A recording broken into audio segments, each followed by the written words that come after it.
In this video, we find out how much power a completely standard 3.5 V8 Rover P6 engine really makes. So when Rover first introduced the 3.5 engine, they claimed, I think in the P5B, I think they claimed 184 horsepower, which is kind of a nonsense figure. It was an SAE figure, it was just grossly overrated. They'd never made anything like that, which shows because when they introduced the P6, they claimed a smaller figure for the same engine.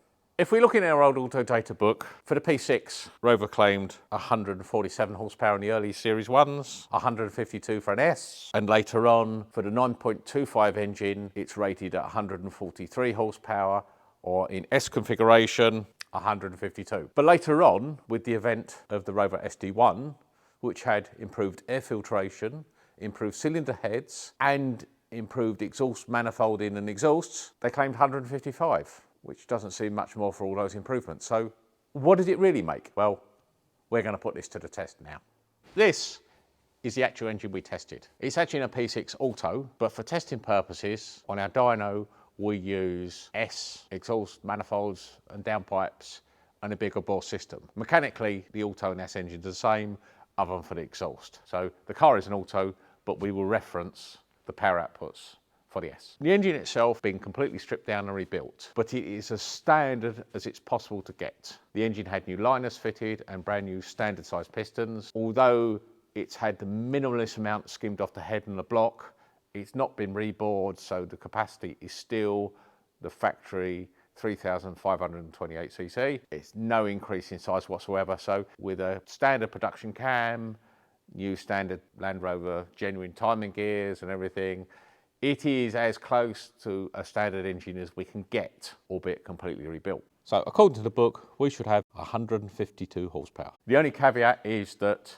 on a dyno, we don't fit the cooling fan and we're not driving a power steering pump. But other than that, we can pretty much simulate the conditions in the car. So we know what the book says. We know to expect 150 horsepower or thereabouts. But that's on old leaded fuel in years gone by with dubious power claims. Now we can get to see what a standard, really good condition engine actually makes. Today's fuel, today's petrol, today's timing settings. So you ready, boys? Okay, let's make some noise.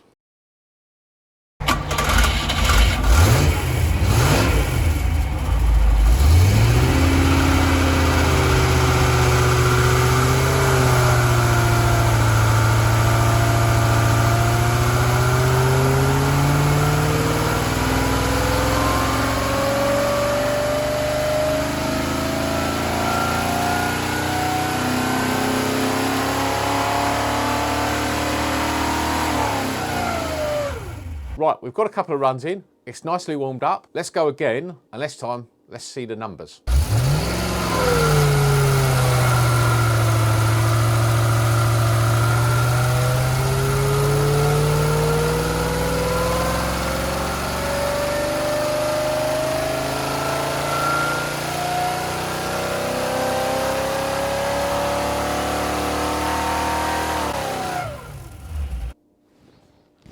So before we ran that, we did a bit of play with ignition timing, my trusty snap-on timing light in hand, and we ran through several ignition timing settings.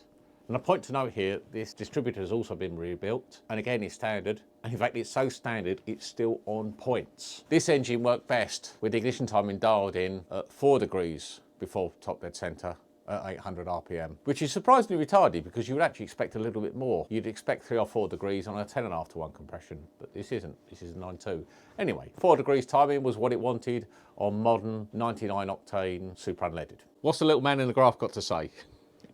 So, just to recap, completely standard 3.5, 9.2 to 1 compression ratio, the book figure for an S engine, and we ran this engine with S manifolds and systems, so it should make S power. The book figure was 152 horsepower. We actually pulled out 155 horsepower and a very healthy 209 pound-foot. We were actually 3 horsepower up on Rover's claim figure, which is unusual because most things come slightly down. And some of that would have been this thing whirling round at 4,500 RPM, draws a lot of air and creates a bit of drag. The fact we're only 3 horsepower away from what Rover claimed means that their power claim on the later engine is actually quite feasible. If I'd had to have a guess, I'd say the fan would be robbing us 3 horsepower or so. That's generally what they're rated at. So if you take the 3 horsepower off our 155, brings us down to 152.